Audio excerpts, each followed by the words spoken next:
Hello and Namaskar. I am Prabhu Chawla. Welcome to E-Expression, a digital platform of the New Indian Express Group for dialogues and debates without favor and without fear. Today, we have with us a very special guest, Union Agriculture Minister Narendra Singh Tomar. A very soft-spoken person. He will discuss with us the new farm policies which have led to massive protests in major parts of the country. Narendra Singh ji, आपका स्वागत है। आज मैं अपनी सच्ची बात में आपसे फार्म पॉलिसीज जो आपने बनाई है, जो नए एक्ट इश्यू किए हैं, उसके ऊपर थोड़ी सी बातचीत करेंगे। थोड़ी मध्य प्रदेश की राजनीति के बारे में अंत में बात करेंगे, क्योंकि आप उसके अंदर बड़े एक्टिव प्लेयर हैं। किसी समय में तो आपका नाम भी मुख्यमंत्री के लिए चल रहा था, तो आप इसलिए दो चार सवाल उसके ऊपर पूछेंगे। पर एक बार बताइए नरेंद्र सिंह जी, इस बिल जो आए हैं 3 आपके, इनकी जरूरत क्या थी? कोविड के दौरान इसे बिल को पास कराना, ऑपोजिशन को नाराज कर लेना, एक एजेंडा उनके हाथ में दे देना, ये कोई अच्छी राजनीति है या नहीं? मेरे बिल अच्छे होंगे या आप समझते होंगे तभी लाए हैं, परंतु ऐसे समय में लाना क्या उचित था?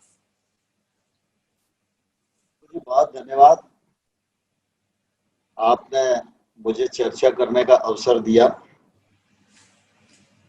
हम सब जानते हैं कि हमारा देश कृषि प्रधान देश है और कृषि मुनाफे में आए, कृषक की आमदनी कम से कम दोगुनी हो और कृषि क्षेत्र आगे बढ़े, उसका देश की ग्रोथ में बड़ा योगदान हो, यह मैं समझता हूँ सभी की इच्छा थी और सभी इस दिशा में सोचते भी हैं। लेकिन हमारे यहाँ दुर्भाग्य यह है कि जो भी अच्छा काम करो वो प्रतिरोध को प्रतिरोध करना ही होता है, और इसी के कारण ये नाराजगी जो दिखाई देती है वो काफी लंबे समय से ये बात चल रही थी कि कृषि के क्षेत्र में निवेश भी होना चाहिए और आवश्यकता पड़े तो कानूनी सुधार भी होने चाहिए। और इसलिए आपने देखा कि प्रधानमंत्री जी ने प्रधानमंत्री पद का काम संभालने के बाद लगातार इस दिशा में काम किया, चाहे वो स्वामीनाथन साहब की रिकमेंडेशन को स्वीकार करना हो, एमएसपी के मामले में उसे 1.5 गुना करना हो, चाहे पीएम किसान सम्मान निधि के माध्यम से 75,000 करोड़ रुपया प्रतिवर्ष किसानों के खाते में ट्रांसफर करने का मामला हो, छोटे किसान हैं वो बड़ी ताकत बने, महंगी फसलों की ओर आकर्षित हों और अपने उत्पाद का वो प्रोसेसिंग भी कर सकें, मार्केटिंग भी कर सकें। इसके लिए देश में 10,000 नए एफपीओ बनाने की स्कीम शुरू की। उस पर 5 वर्ष में एफपीओ को सस्टेन करने के लिए हम लोग 6,850 करोड़ रुपया खर्च करने वाले हैं। साथ ही एग्रीकल्चर इंफ्रास्ट्रक्चर फंड जो 1 लाख करोड़ का है उसको घोषित किया गया। फिशरीज के लिए 20,000 करोड़, एनिमल हस्बेंड्री के लिए 15,000 करोड़, हर्बल खेती के लिए 4,000 करोड़ और फूड प्रोसेसिंग के लिए 10,000 करोड़, मधुमक्खी पालन के लिए 500 करोड़। यह एग्रीकल्चर इंफ्रास्ट्रक्चर लगभग 1.5 लाख करोड़ का फंड है सभी को मिलाकर, और इसकी शुरुआत भी हो गई है। 9 अगस्त के दिन आपको ध्यान होगा 1128 करोड़ रुपए का डिस्बर्समेंट प्रधानमंत्री जी के कर कमलों द्वारा कोऑपरेटिव सोसाइटी को दिया गया है और अब ये राशि बढ़कर और आगे बढ़ गई है। इसी बीच में ये जरूरी था कि किसानी फायदे में आए, तो इसके लिए कुछ कानूनी रिफॉर्म भी करना चाहिए और इसलिए हम लोगों ने कृषि उपज व्यापार और वाणिज्य अध्यादेश जारी किया, फिर वो अधिनियम बन गया लोकसभा और राज्यसभा में पारित होने के बाद। इसी प्रकार से मूल्य आश्वासन और किसानों से करार, ये अधिनियम बनाया और आवश्यक वस्तु अधिनियम में भी संशोधन किया गया। मैं आपके माध्यम से सभी लोगों को ये बताना चाहता हूं कि कुल मिला के आज की जो वस्तुस्थिति है, उस वस्तुस्थिति में किसान सबसे बड़ा उत्पादन करता है और किसान को इस बात का अधिकार नहीं है कि वो अपने उत्पादन को कहीं भी बेच सके, अपनी मनचाही कीमत पर बेच सके और बिना टैक्स के बेच सके। अभी उसकी मजबूरी है कि वो मंडी में आएगा, मंडी में जो बोली लग जाएगी उसी दाम पर उसे बेचकर जाना पड़ता है। हमारे देश का छोटा छोटा उत्पादनकर्ता जो भी है, वह यह अधिकार प्राप्त है कि वो अपने उत्पादन का मूल्य निर्धारित कर सकता है, कहाँ बेचना, कैसे बेचना, किसको बेचना, ये निर्धारित करने का उसको हक प्राप्त है। लेकिन किसान को यह हक प्राप्त नहीं था और इसलिए हम लोग ये ट्रेड एक्ट लेकर आए, जिससे किसान अब मंडी में जाने की उसको आवश्यकता नहीं रहेगी।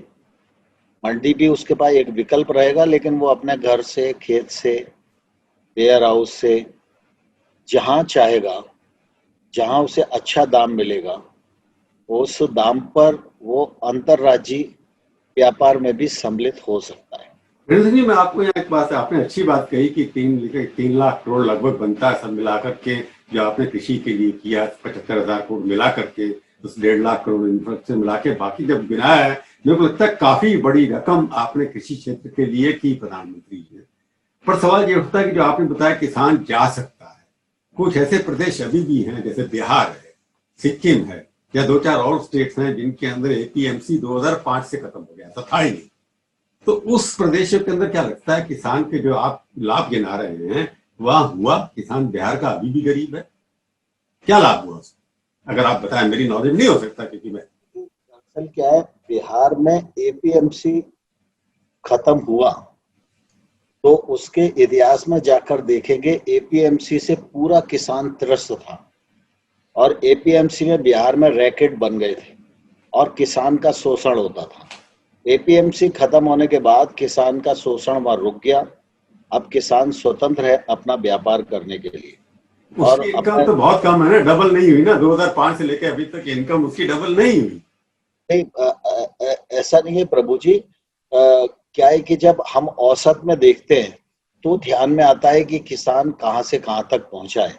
आज सरकार की योजनाओं के माध्यम से किसान को जो लाभ मिल रहा है, उससे किसान अपनी खेती में इम्प्रूव कर रहा है और जब वो इम्प्रूव करेगा तो उसकी इनकम निश्चित रूप से बढ़ेगी ही। और आप इससे भी देखें तो आपके ध्यान में आएगा कि दूध और मछली ये भी कृषि से जुड़े हुए सहायक धंधे हैं। आज दूध को आप देखिए, दूध के लिए बाध्यता नहीं है कि वो मंडी में जाए, दूध का ओपन ट्रेड है। दूध कोई भी आदमी मध्य प्रदेश से दिल्ली का मदर डेयरी भेज सकता है और किसी राज्य में भेज सकता है, शहर में भेज सकता है। कोई केरला में कैश क्रॉप्स है उनकी, जो वो भी, उसके ऊपर भी कोई कंट्रोल नहीं है, कोई एएमसी नहीं है। तो इसलिए आप देखें तो किसान को अब दूध का दाम पर्याप्त मिलता है और दूध की ग्रोथ लगभग इन 6 वर्षों में 8% आगे गई है। इसी प्रकार से आप फिशरीज को देखिए, मतलब अगर एग्रीकल्चर में टोटल में देखेंगे तो एग्रीकल्चर का जो जीडीपी है उसमें दूध का और फिशरीज का ज्यादा योगदान है वनस्पत फसल का। ये बात आप ठीक कह रहे हैं जी, मैं उसी पे आ रहा था मैं। आपने अच्छी बात उठा दी कि आप लोग चाहते हैं या सरकार भी चाहती होगी, बाकी लोग भी चाहते हैं, जहाँ फायदामंद हो किसान को वो काम करना चाहिए। गेहूं और के चावल उगाने में लगा रहेगा सारी उम्र, पैसे उतने नहीं मिलेंगे। आपका कहना ये है कि जहाँ फायदा हो, जहाँ मर्जी बेचे, ये एक आपका कानून बना है जिससे जेल में से वो बाहर निकला, जो उसने अपनी जेल बना ली हुई है। पर सवाल ये उठता है, जो आपने शुरू में कहा, मैं इकोनॉमिक्स का स्टूडेंट रहा हूँ, इकोनॉमिक्स मैंने पढ़ाई है 10 साल तक। आपने कहा भारत कृषि प्रधान देश है, एक नारा है लगता है, क्योंकि अगर आप देखें जीडीपी के अंदर एग्रीकल्चर सेक्टर का दोनों का मिला करके फिशरी जो आपने गिनाई है, उसका कंट्रीब्यूशन केवल 18% है और 60% लोग अभी भी कृषि के ऊपर निर्भर करते हैं। आज से 30 साल पहले 50% कंट्रीब्यूशन होता था कृषि का और 60-70% उतरे के उतरे लोग करते थे। तो कृषि के अंदर कृषि का पर कैपिटा इनकम, जब इनकम ही नहीं बढ़ी, 15% सारे देश की रह गई, बाकी 85% लोगों 40% के बाद चली गई, तो इसको कैसे रिवर्स करेंगे आप? स्वाभाविक रूप से जो आप कह रहे हैं मैं उससे असहमत नहीं हूँ। देखिए, एक समय था कि कृषि ही हमारा मुख्य उद्यम था, इसलिए कृषि का ग्रोथ में ज्यादा योगदान था। लेकिन अब बाकी सेक्टर भी खुल गए हैं और उन सेक्टरों ने ज्यादा प्रगति की है, उन सेक्टरों का टर्नओवर ज्यादा है, तो निश्चित रूप से ग्रोथ में भी उनका योगदान ज्यादा होगा ही। लेकिन एग्रीकल्चर का ग्रोथ भी बढ़े, इसके लिए हमको नए आयाम पर जाना ही पड़ेगा। आज कृषक और उसका उत्पाद और प्रोसेसर, इनके बीच की बहुत दूरी है और इनके बीच की जो दूरी है, कानूनी बाधाएं हैं, अगर वो बनी रहेंगी तो किसान अपना खेत में काम करता रहेगा और प्रोसेसर अपना काम करते रहेंगे और किसान को अपने उत्पादन का उचित मूल्य नहीं मिल पाएगा। ये दूरी कम होनी चाहिए और नहीं, आपके पास निजी निवेश जो है वो गांव तक पहुंचना चाहिए। अभी सरकारी योजनाओं का निवेश तो निश्चित रूप से किसान तक पहुंचता है, लेकिन निजी निवेश किसान कर पाए ऐसी स्थिति किसान की नहीं है। और बाकी जो निजी निवेश है वो गांव से बहुत दूर है। अगर कुछ इंफ्रास्ट्रक्चर डेवलप भी हुआ है तो वो बड़े शहरों के आसपास ही डेवलप हुआ है। सामान्य तौर पर हम ये मानते हैं कि एक किसान अपने फसल को तब बेचे जब उसको अच्छा मुनाफा मिलने वाला हो और तब तक वो फसल को रोके। लेकिन अगर इंफ्रास्ट्रक्चर नहीं है तो रोकेगा कैसे? और इंफ्रास्ट्रक्चर गांव पे पहुंचे, इसके लिए तो रास्ता देना ही पड़ेगा। और इसलिए हम लोगों ने ये ओपन ट्रेड के लिए एक्ट लेके आए हैं कि अब उल्टी गंगा बहेगी। अभी किसान को घर से मंडी आना पड़ता था और मंडी में जिस भाव में वो मंडी में बोली लगती थी उसमें बेचना पड़ता था। अब प्रोसेसर, व्यापारी किसान तक जाएंगे और जैसे मान लो थोड़ी देर के लिए कोई एक विकास खंड क्षेत्र है जिसमें गेहूं का फसल ज्यादा होती है, अब किसी व्यक्ति को खरीदना है तो वो जाके उस विकास खंड पर ही जाके खरीदेगा किसान से, तो किसान का लॉजिस्टिक का खर्च भी बचेगा।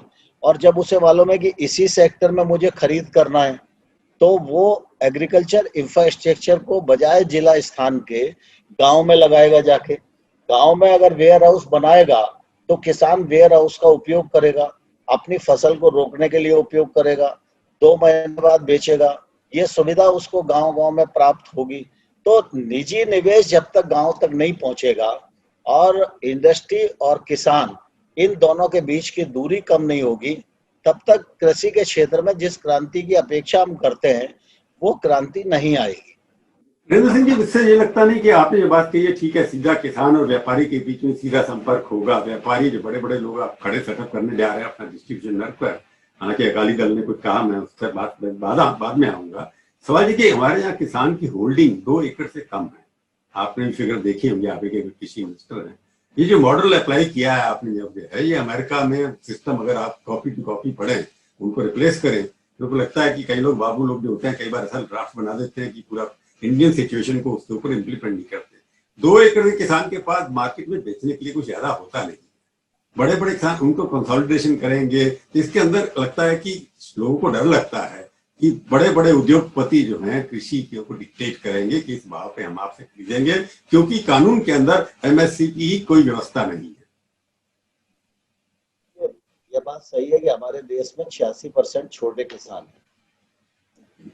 छोटे किसान बड़ी ताकत बन सके, इसके लिए कृषि उत्पाद संगठन एफपीओ की योजना लॉन्च किया और एक एफपीओ को बुआई से लेकर मार्केटिंग तक किसान के साथ सहयोग करने के लिए, उसको टेक्नोलॉजी उपलब्ध कराने के लिए, ट्रेनिंग उपलब्ध कराने के लिए, अच्छा खाद बीज की गुणवत्ता का वो उपयोग करे पानी की बचत करे, सॉइल हेल्थ कार्ड की रिकमेंडेशन माने।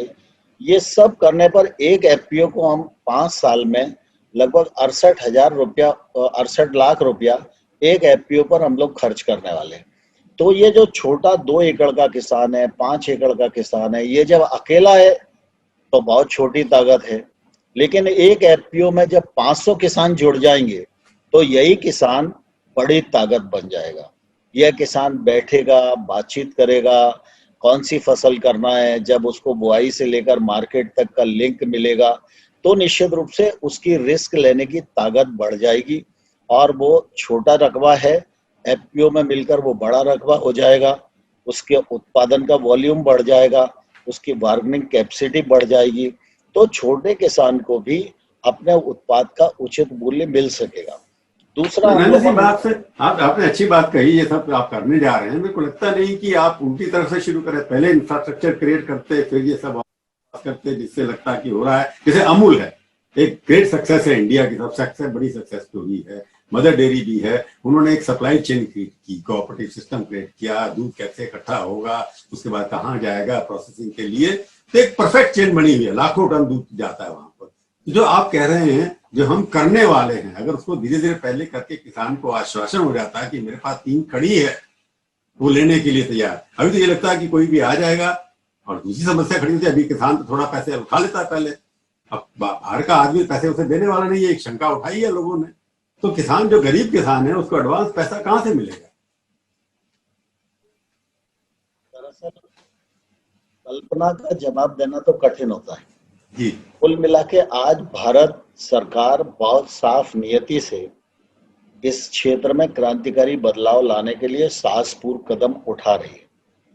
इनमें बहुत सारे सवाल उठेंगे, लेकिन सवालों का जवाब आने वाले वक्त में लोगों को मिलेगा। जहां तक इंफ्रास्ट्रक्चर का सवाल है, तो निश्चित रूप से इंफ्रास्ट्रक्चर और पैसा दोनों चीजें एक साथ चले। आपको ध्यान होगा, वाजपेयी जी के समय में अपना किसान क्रेडिट कार्ड शुरू हुआ था जी। उस समय क्रेडिट कार्ड में कम पैसा लोग ले पाते थे और उससे काफी साहूकारी का जो लोन था उससे किसानों को मुक्ति मिली थी। और आज किसान 2 लाख रुपए से 20 लाख रुपए तक केसीसी में ले सकता है।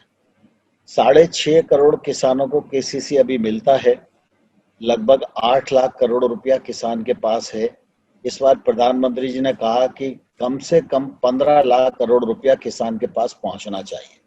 और मुझे ये कहते हुए प्रसन्नता है प्रभु जी कि अभी फरवरी में प्रधानमंत्री जी ने अपना केसीसी अभियान को दोबारा से चित्रकूट की सभा में जब एफपीओ लॉन्च किया था, उसी समय इस अभियान को भी लिया था। फरवरी के बाद लॉकडाउन भी हो गया और ये कोविड संकट की मैं बता रहा हूँ आपको, कोविड संकट के दौरान ही फरवरी से लेके अभी तक 1 करोड़ 15 लाख किसानों को केसीसी के अंतर्गत नए किसानों को कवर दिया गया है और 1.25 लाख करोड़ रुपया बैंक से निकलकर किसान के पास गया है। और जो 2.5 करोड़ किसान बचे हुए हैं उनको अभियान के रूप में हम लोग केसीसी उपलब्ध कराने का काम कर रहे हैं। केसीसी कम ब्याज पर है, केसीसी ब्याज की सब्सिडी के साथ है और जो साहूकारी का ब्याज है उस ब्याज की अगर स्थिति को हम सुनेंगे तो निश्चित रूप से भयावह हो जाएंगे। किसान हमेशा कर्ज में दबा रहता है, उसका कारण भी साहूकारी का ब्याज भी एक बड़ा कारण है। और इसलिए एक तरफ हम लोग इंफ्रास्ट्रक्चर डेवलप कर रहे हैं, दूसरी तरफ हम एफपीओ की योजना पर काम कर रहे हैं, तीसरी तरफ फूड प्रोसेसिंग को आगे बढ़ा रहे हैं, चौथी तरफ हम कानूनों में संशोधन कर रहे हैं और साथ ही साथ हमारी कोशिश है कि किसान को क्रेडिट कार्ड के माध्यम से बैंक से वो लिंक हो सके, जिससे उसको किसी दूसरे के पास जाना ना पड़े, दूसरे का मोहताज होना ना पड़े।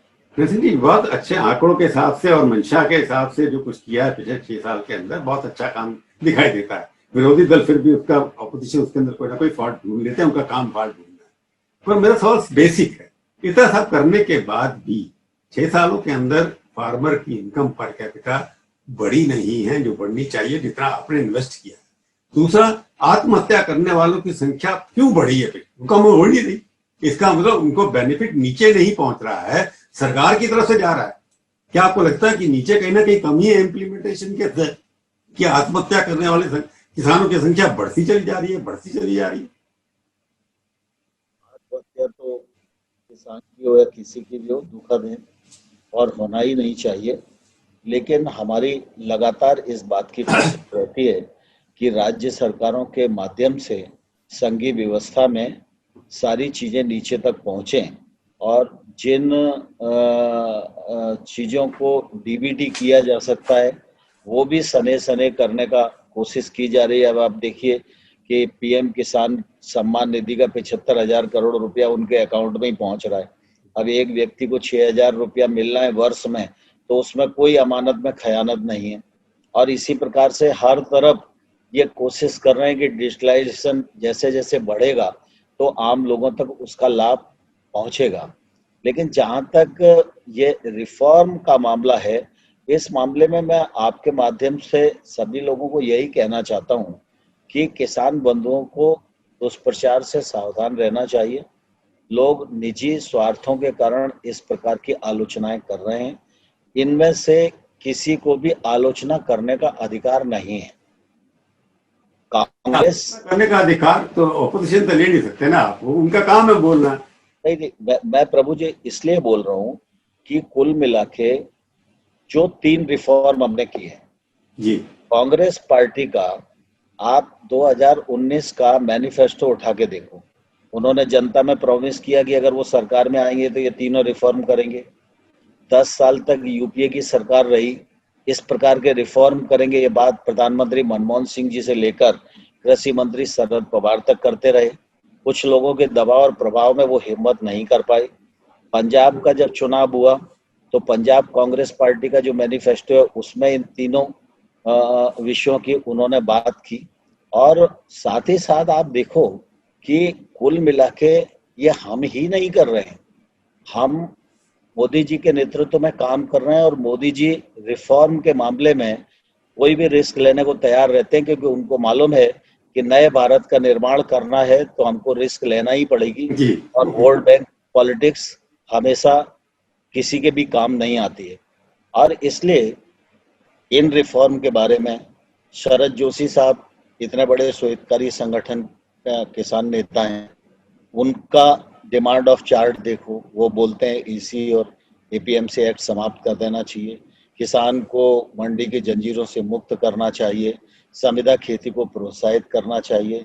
शरद पवार साहब भी यही कहते हैं, मनमोहन सिंह जी भी यही कहते रहे, स्वामीनाथन साहब ने भी यही कहा। नेशनल ऑब्जेक्शन की बात ठीक है की जो रिकमेंडेशन आई उन्होंने भी यही कहा। मैं ये कहना चाहता हूं कि मैं किसी कांग्रेस या किसी से विरोध करने का अधिकार नहीं लेना चाहता और ना अधिकार को प्रतिबंधित करना चाहता हूं। लेकिन मैं इतना जरूर कहना चाहता हूं कि अगर कांग्रेस के लोग इन रिफॉर्म का विरोध कर रहे हैं तो पहले उनको सार्वजनिक रूप से प्रेस करके ये बोलना चाहिए कि वो अपने घोषणा पत्र से मुकर रहे हैं। देखो, राजनीति में आप बड़े सीनियर आदमी हैं, बड़ी प्रतिष्ठा है आपकी, और मैं भी 40 साल से जर्नलिज्म करता। राजनीति में चाहते बदलती रहती है स्थिति के अनुसार। अब उनका कहना है कि आपकी पार्टी ने जीएसटी का विरोध किया, आप ही लेकर के आ गए, आपने लैंड एक्विजिशन का विरोध किया, आप ही लेकर के आ गए। तो ये जब सत्ता में आदमी आता है तो सच्चाई पता लगती है कि देश के हित में क्या है। तो जब अपोजिशन में कांग्रेस पार्टी को लगा नहीं विरोधी करना है इसलिए फॉर्म निकालिए, जब आप थे आप ही निकालते थे। पर सवाल जो उठता है, इसमें आपने पहले भी सवाल के जवाब दिया, किसान के प्रति इतना काम कि आपकी सरकार कर रही है, नरेंद्र मोदी जी कर रहे हैं, परंतु आत्महत्याएं कम क्यों नहीं रही है? संघीय राशि का आपने बात की, तो एक दो कारण आपकी स्टडी में भी आए होंगे कि क्या कारण है, क्यों आत्महत्या कर रहा है? मुझे लगता है कि लगातार जो प्रयत्न करेंगे उससे खेती मुनाफे में आएगी, किसान की आय बढ़ेगी, तो उस पर नियंत्रण होगा। और अब ये नए रिफॉर्म्स निश्चित रूप से खेती के क्षेत्र में आमूलचूल परिवर्तन करने वाले होंगे, ऐसा मुझे पूरा विश्वास है। नहीं, किसान का डर ये भी है कि किसान की इनपुट कॉस्ट बढ़ती चली जा रही है। आपने डीजल बिल्कुल पेट्रोल के बराबर कर दिया, आपकी सरकार ने, स्टेट सरकार ने मिलकर के लगा करके टैक्स उनके बराबर कर दिया। डीजल उसको सस्ता मिलता था, यूज करता था। इलेक्ट्रिसिटी उसकी महंगी है, खाद उसकी महंगी है, ट्रांसपोर्ट उसकी महंगी है। जब इनपुट इनवर्स जो अनफेवरेबल टर्म्स ऑफ ट्रेड हैं, तो किसान को बेचारे को कैसे उसकी इनकम बढ़ेगी, ग्रोथ कैसे बढ़ेगी? आपकी बात से मैं सहमत हूँ। निश्चित रूप से डीजल वगैरह के और बाकी सब चीजों के दाम बढ़ते और घटते रहते हैं, ये एक क्रम है और आपको भी मालूम है कि वो कैसे बढ़ते हैं। लेकिन मैं आपको ये बताना चाहता हूँ कि स्वामीनाथन साहब ने ये रिकमेंडेशन की थी कि किसान की लागत पर 50% मुनाफा जोड़कर एमएसपी घोषित किया जाना चाहिए। जी, और 10 साल यूपीए की सरकार ने उनकी रिकमेंडेशन को नहीं माना और आज मोदी जी ने यह तय कर दिया और उसके बाद से लेकर अब लागत को जोड़ा जाता है, उसमें मानव श्रम, बैल का श्रम, बाकी ब्याज, डीजल, पेट्रोल जो भी लगता है, खाद बीज, सारी चीजों को जोड़कर जो लागत आती है उसके ऊपर 50% मुनाफा जोड़कर एमएसपी घोषित की जाती है। ये क्रम हम ही लोगों ने प्रारंभ किया, हमारी सरकार ने ही प्रारंभ किया और इसका फायदा आप देख रहे हैं कि 6 साल में लगभग 7 लाख करोड़ रुपया लगा के एमएसपी पर किसानों के उत्पाद की खरीद की गई है, जो यूपीए सरकार के 10 सालों से लगभग दोगुना है। तो मैं देखा था फिगर्स को, प्रिक्योरमेंट की बात कर रहे हैं, राइस की प्रिक्योरमेंट जो है 10 लाख टन प्रोडक्शन लगभग हुई थी, 510 लाख प्रोडक्शन 2019-20 में। उसकी प्रिक्योरमेंट आपने कुल की क्या करके फिगर्स देख रहा हूं, अभी तक नहीं की, अगस्त तक राइस की अभी तक प्रिक्योरमेंट पॉलिसी आने वाली भी करेंगे आप इसके अंदर। वीट के अंदर 18-19 के अंदर, 19-20 के अंदर 357 लाख की, और अब पिछले साल 341 लाख की आपने। इस बार ज्यादा करने वाले ऐसा लगता है। एफसीआई की प्रिक्योरमेंट देखें कई स्टेट्स के अंदर बहुत कम होती चली जा रही है। वैसे पंजाब के अंदर 14 लाख टन प्रोडक्शन, वहां पर जो प्रिक्योरमेंट जो देखिए 112 लाख स्टेट एजेंसी ने, आपने केवल 14 लाख की।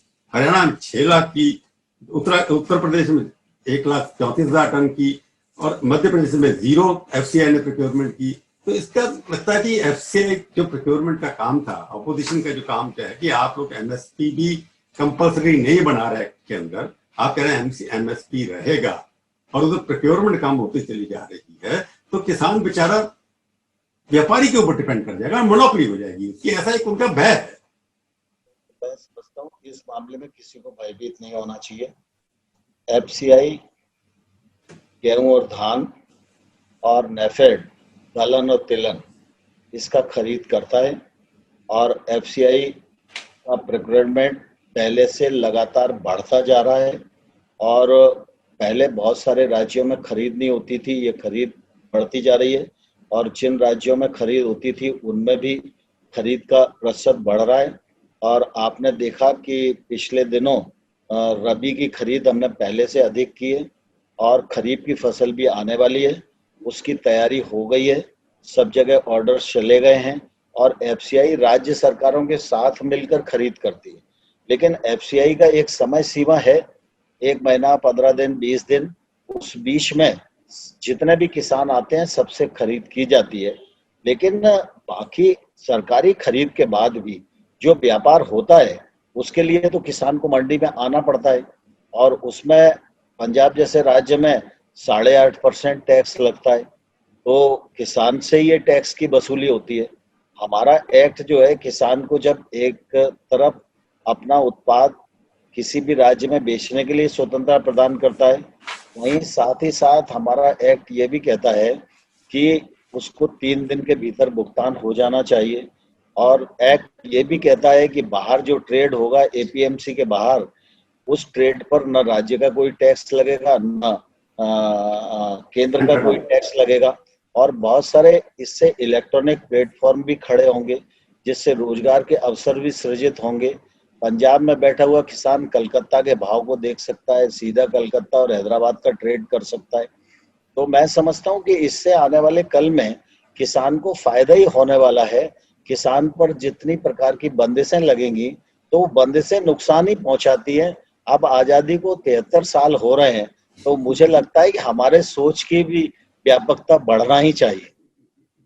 मैं आपसे आपने कहा कि एक वन नेशन वन मार्केट की बात की है, क्योंकि इम्प्लीमेंटेशन में प्रॉब्लम होती है।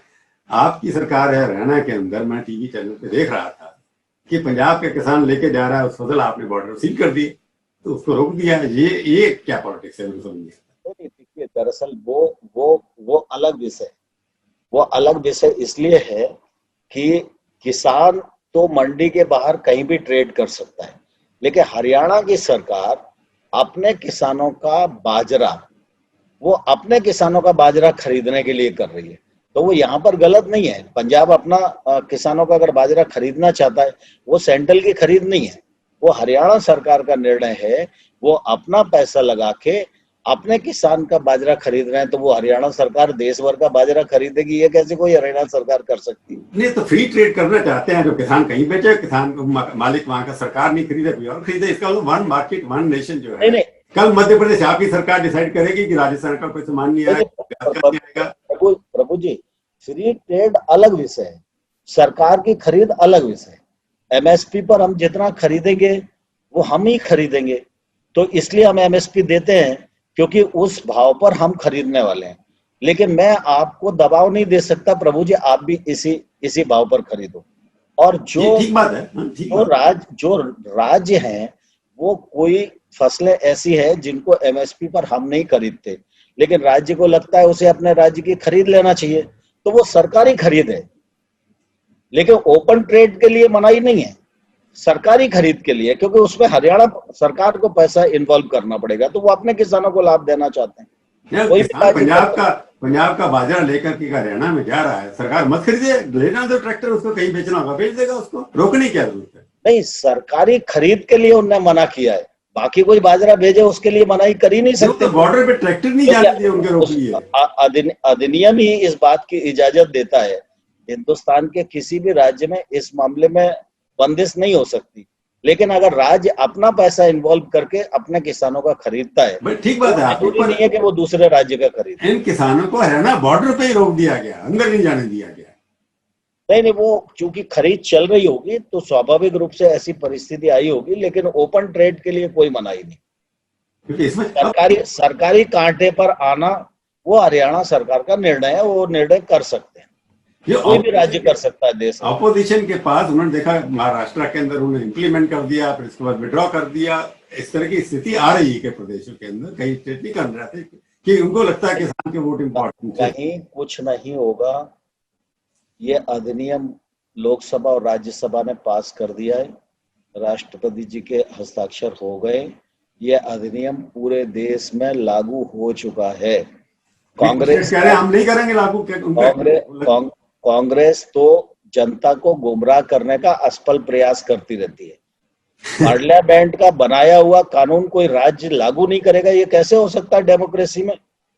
सब्जेक्ट में है ना, नहीं, कृषि राज्य का विषय है। हाँ। लेकिन कृषि का जो उत्पादन है उसका ट्रेड किया जा सके, उसके लिए भारत सरकार कानून बना सकती है, और संघ सूची की 42वीं जो प्रविष्टि है उसके अंतर्गत हमने इस कानून को बनाया है।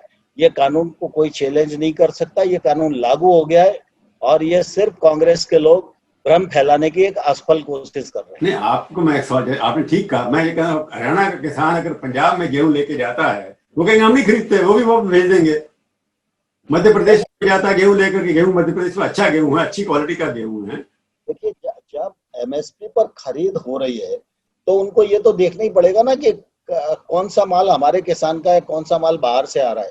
हाँ, तो लोकल टैक्स लगा सकते हैं। इसके लिए पूरा ट्रेड का समय पड़ा हुआ है, उस समय सब लोग ओपन ट्रेड कर सकते हैं। तो मध्य प्रदेश की सरकार या राजस्थान की सरकार या कोई सरकार अगर कुछ करना चाहती है तो जो एग्रीकल्चर बेचने के लिए आएगा ऊपर को टैक्स लगा कर उसको महंगा कर सकती है, क्या करोगे फिर आप? नहीं, ऐसा नहीं है। दरअसल क्या है कि केंद्र सरकार सभी राज्यों के साथ एक सा व्यवहार करेगी। केंद्र सरकार, लोकल स्टेट गवर्नमेंट लगा सकती है ना टैक्स। केंद्र सरकार जब गेहूं और धान खरीदेगी तो वो हरियाणा से भी खरीदेगी, पंजाब से भी खरीदेगी, मतलब राजस्थान, सब जगह से खरीदेगी। लेकिन पंजाब सरकार का अपना कोई निर्णय होगा, इसमें उनका पैसा इन्वॉल्व होगा, तो वो तो पंजाब के किसानों के लिए निर्णय करेंगे ना। नहीं, आप कह रहे स्टेट गवर्नमेंट के पास कोई पावर नहीं है, इन बिल्स को जो प्रावधान आपने बनाए हैं इनको रोकने का कोई भी प्रावधान नहीं है। तो सोनिया गांधी जो इंस्ट्रक्शन दिया अपनी स्टेट गवर्नमेंट के, उसके ऊपर कोई लीगल अथॉरिटी नहीं है उसके ऊपर। हाँ बिल्कुल, मैं बहुत जिम्मेवारी के साथ कह रहा हूँ कि इस एक्ट के ऊपर कोई एक्ट राज्य नहीं बना पाएगा। अगर कोई एक्ट बनाएगा तो उसको राष्ट्रपति जी के पास भेजना आना है। पड़ेगा, और ये इस एक्ट को कोई भी राज्य का एक्ट प्रभावित नहीं कर पाएगा। आपका कहना यह कि अगर स्टेट बनाएगा भी तो राष्ट्रपति जी, आप क्योंकि राष्ट्रपति केंद्रीय मंत्रिमंडल के सलाह से चलते हैं, तो केंद्रीय मंत्रिमंडल किसी भी स्टेट गवर्नमेंट का एक्ट बनाया हुआ सपोर्ट नहीं करेगी। नहीं, महामहिम राष्ट्रपति जी वही करेंगे जो संविधान कहता है। केंद्रीय मंत्रिमंडल जो सलाह से चलते हैं ना, संविधान केंद्रीय मंत्रिमंडल कुछ भी थोड़ी कह सकता है। केंद्रीय मंत्रिमंडल अगर कुछ भी कहेगा तो भारत के राष्ट्रपति तो संविधान के अंतर्गत जो प्रदत्त अधिकार है उनके अनुसार ही चलते हैं। हाँ, तो आप लेकिन आप राजनीति भी जानते हैं, मैं भी जानता हूँ कि राजनीति प्रेसिडेंट के पास आएगी तो हर मामला उनका सोनिया गांधी जी के कहने से हो जाएगा, ऐसा थोड़ी होता है। प्रोफेसर सिंह, एक बताइए, आपको एमएसपी से कम कोई नहीं खरीद सकता, इसका व्यवधान आपने एक्ट में क्यों नहीं, क्या प्रॉब्लम थी इसमें? देखिए, दरअसल क्या है, कम नहीं खरीदेगा कोई भी। मुझे आप बहुत वरिष्ठ आदमी हैं जी। एमएसपी पहले भी किसी एक्ट का भाग नहीं थी, और आज भी जो ट्रेड एक्ट आया है इससे एमएसपी का कोई लेना देना नहीं। ये कांग्रेस एक्ट पर नहीं बोल सकती। आप लोकसभा और राज्यसभा में सभी दल के नेताओं ने 4-4 घंटा बहस की, मतलब जो लोग ये आरोप लगाते हैं वो तो ऐसे ही पारित हो गया। अरे भाई, 4 घंटे राज्यसभा में आपने बोला है, 4 घंटे आपने लोकसभा में बोला है, आप उनके वर्षन को उठाकर देख लो, एक्ट की किसी भी लाइन का उन्होंने खंडन नहीं किया। एपीएमसी खत्म हो जाएगी, किसान मर जाएगा, फलाने व्यापारी आ जाएंगे, ठिकाने आ जाएंगे, ये आ जाएंगे, वो आ जाएंगे। अरे भाई, एक्ट के किसी प्रावधान पर तो बोलो आप, लेकिन किसी ने भी एक्ट के प्रावधान पर नहीं बोला। और 4 घंटा राज्यसभा में बहस चली, सभी प्रतिपक्ष के लोगों ने अपने विचार रखे, किसी ने एक्ट का खंडन नहीं किया। हमारे लोगों ने एक्ट का मंडन जरूर किया, लेकिन जब मैं रिप्लाई देने के लिए शुरू किया उस समय इनको लगा कि अब नंबर नहीं है और ये हार जाएंगे, तो इन लोगों ने बवाल कर दिया, और उपसभापति जी पर हमले की जो कोशिश हुई वो निंदनीय कोशिश थी। और वो तो कहते हैं आपने वोटिंग होने नहीं दी क्योंकि आपके पास नंबर नहीं थे, और वीडियो दिखाई लोगों ने कि उससे वीडियो अंदर दिखाई देता है नहीं, देखिए, कुल मिला के क्या है कि जब बहस पूरी होती है तो मिनिस्टर का रिप्लाई होता है। मेरा रिप्लाई चल रहा था, मेरा रिप्लाई जब पूरा होता तो निश्चित रूप से उपसभापति जी या सभापति जी जो भी उस समय आसंदी पर होते वो वोट कराते ही। एक प्रक्रिया है, जब वो बोलेंगे और आप उस बहस में तो खैर हम नहीं पढ़ेंगे, टेक्निकल चीजें हैं। आप अगर डिवीजन मांगोगे और वो डिवीजन ना दें तो ठीक है, लेकिन आप तो डिवीजन मांग ही नहीं रहे हो, आप तो आसंदी पर चढ़ गए हो, हमला करने की कोशिश कर रहे हो। ये बात अपने आप में सिद्ध करती है कि वो अल्पमत में थे, उनको मालूम था कि इसको रोक नहीं सकते हैं, तो इसका दुष्प्रचार कैसे किया जा सकता है। इसलिए लोकतंत्र की हत्या उस दिन कांग्रेस सहित अनेक विपक्षी दलों ने मिलकर की राज्यसभा में।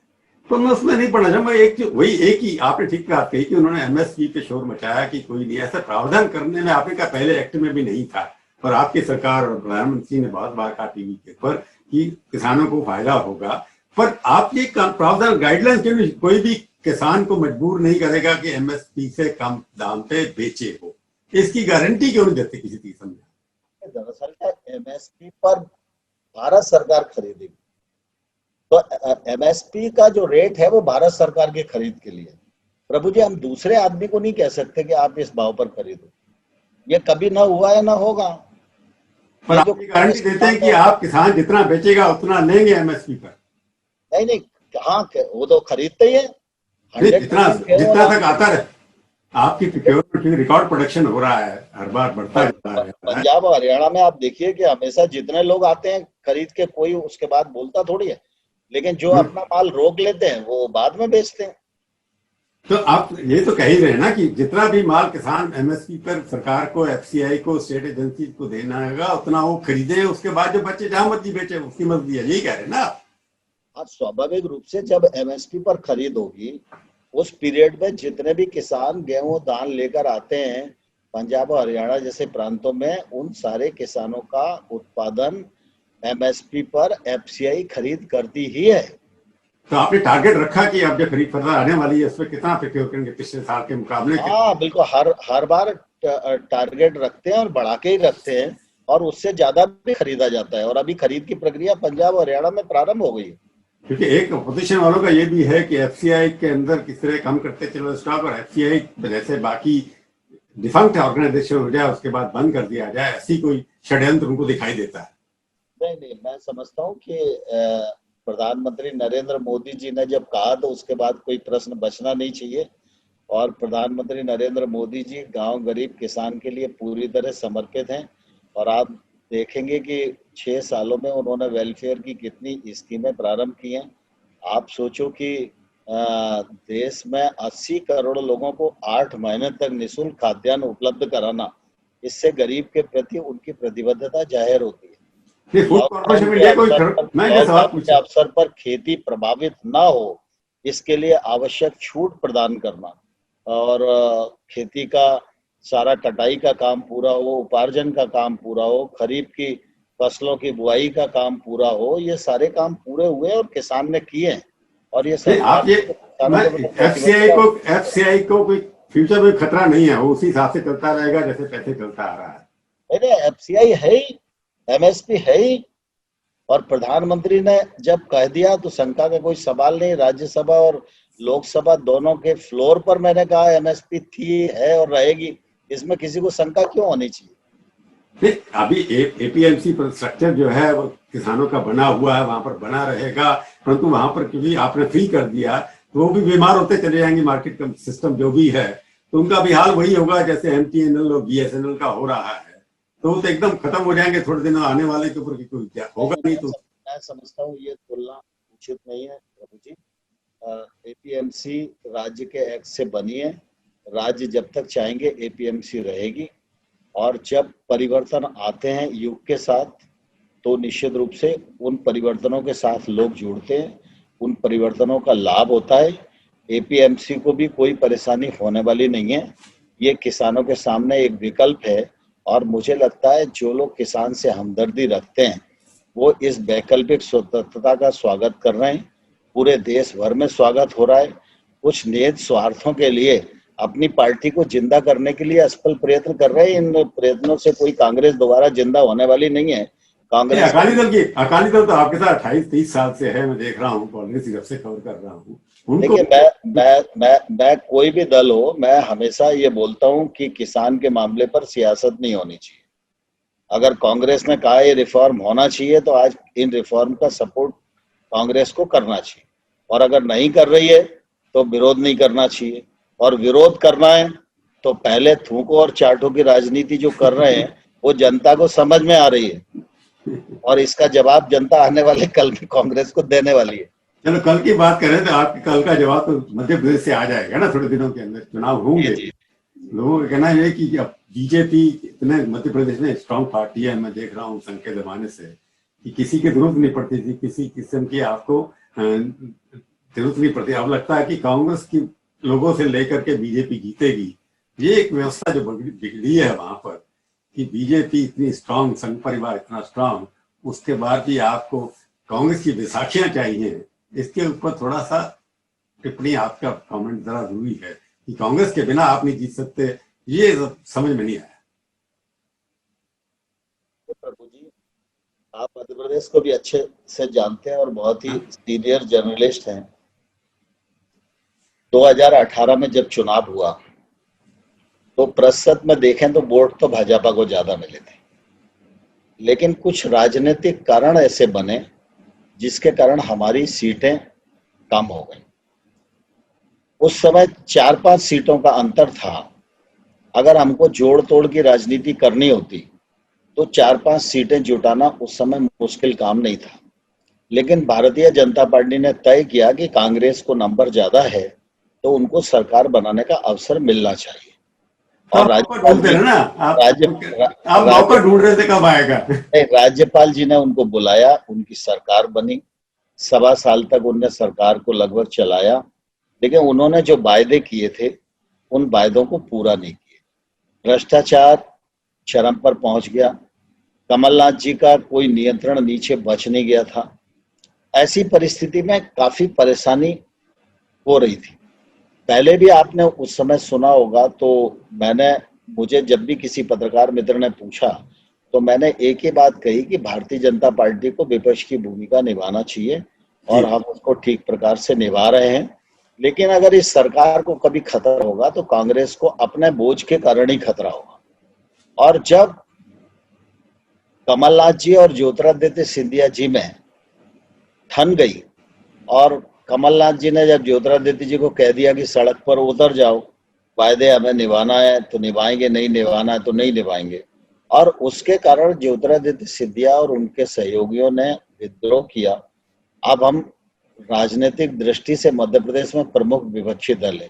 अगर राजनीतिक घटनाक्रम बदल रहा है तो हम आंखें बंद करे नहीं रह सकते, और विपक्षी दल के नाते हमारी जो भूमिका है उस भूमिका को भारतीय जनता पार्टी ने लिया और उस भूमिका में भारतीय जनता पार्टी की सरकार बन गई। अब बाई इलेक्शन है। नहीं, आपकी बात ठीक है, पर कांग्रेस के लोगों को लेकर के, क्योंकि एक जो पिछले 6 साल में देख रहे हैं कि ऑपोजिशन का और जो संघ के सबका है कि जहां आप चुनाव नहीं जीत पाते तोड़ने, उसके बाद सरकार तोड़ के बना लेते हैं। कर्नाटका देख लो, मेघालय से नॉर्थ ईस्ट में देख लो, अरुणाचल देख लो, उत्तराखंड देख लो, जहां भी सरकारें आपने बनाई हैं, आपका कहना ठीक है कांग्रेस में झगड़ा है तो उसका फायदा आप उठा रहे हैं, परंतु मैं संघ के विचारधारा की बात कर रहा हूँ कि कांग्रेस के लोग आकर के मेजोरिटी बना दें आपकी। उनकी विचारधारा से आपसे मिलती नहीं है कोई भी। कहीं आपको जिन लोगों को आपने लिया है उनके संघ के बारे में भाषण सुन लेंगे तो आपको भी शर्म, बाकी लोगों को भी आएगी। प्रभु जी, ये कंप्रोमाइज की पॉलिटिक्स जो है आपको लगता है सत्ता के प्रभु जी, मैं आपको कहना चाहता हूँ कि हमने राजनीतिक लाभ उठाने की कोशिश नहीं की।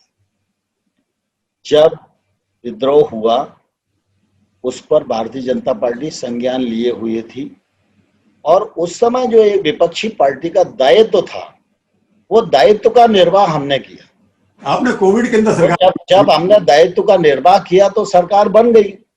कोविड में सरकार बनाई आपने, होने वाला है उपचुनाव में स्थिति साफ हो जाएगी। हाँ, वही मैंने कहा जो आपसे शुरू में बात की थी कि आपको विश्वास प्राप्त होगा, जो पहला टेस्ट तो मध्य प्रदेश और बिहार दोनों इलेक्शन इकट्ठे ही होंगे लगभग, लगता है तो उसमें से दोनों सरकारों में तय हो जाएगा। किसान जो बिल आए हैं उसके बेसिस पे कितना मिला, आपको क्या लगता है मध्य प्रदेश में? बिल्कुल बिल लाए हैं वो एक अलग पक्ष है। बिल को मुझे लगता है बोर्ड से जोड़कर नहीं देखना चाहिए, लेकिन बिहार में और मध्य प्रदेश में, बिहार में आम चुनाव है, मध्य प्रदेश में उपचुनाव है। ये दोनों चुनाव भारतीय जनता पार्टी और जेडीयू मिलकर पूरी ताकत के साथ लड़ेगा। हम बिहार में भी सरकार बनाएंगे और मध्य प्रदेश में भी अधिकांश सीटें 28 में से भारतीय जनता पार्टी जीतेगी। तो अपनी सरकार की मेजोरिटी जो बनाने के लिए जितनी चाहिए उतनी आ जाएंगी आपके पास? नहीं, मेजोरिटी बनाने के लिए तो आ ही जाएंगी, लेकिन हम अधिकांश सीटें जीतेंगे। कुछ लोगों का कहना, सवाल जो व्यक्तिगत सवाल है कि आप भी कई बार मुख्यमंत्री बने, दौड़ में तो नहीं कहूंगा, आपका नाम भी चला था।